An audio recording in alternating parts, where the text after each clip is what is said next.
Hello guys, good evening. Flex ko lang po ang ating solar na Christmas tree dito sa aming bukid guys.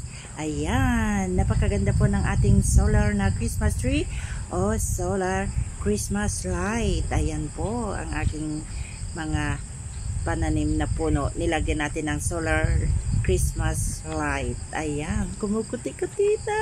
OMG, ang cute-cute niya guys. Ayan. Tipid na sa ating kuryente ang ating solar na Christmas light. Ayan, unique po yan.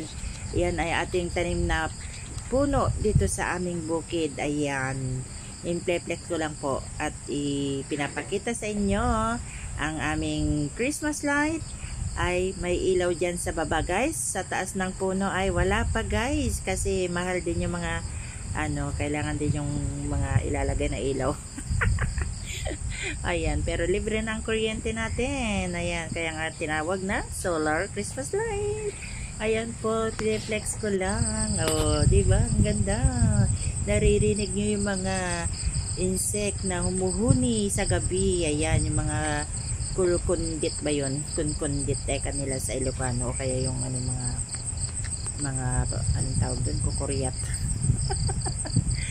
Yung kurkuryat umuhuni guys. Chak chak chak chak chak chak.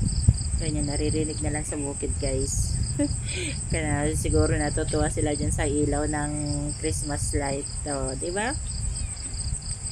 Maganda yung ating Christmas na solar. Flex lang natin guys. Ayan po. Ayan ang ating napakagandang solar na Christmas light. Ayan, nakabitin lang siya guys sa puno. Ang ganda niyang tignan sa gabi. Kumukuti-kuti tap. Ayan, sana all. Oh. Ayan, di ba guys? Oh, ang ganda. Cute. Nakabitin sila guys. Ang gandang tignan. Ayan ang ating solar na Christmas tree dito sa aming bukid. Ayan, may ilaw na yung ating kabukiran at ang punong nandyan lagi sa gabi. Ayan. Flex lang natin. Thank you so much sa pag-watch ng aking video. Ayan po. Please like, share, subscribe kay Sweet Ma Vlogs.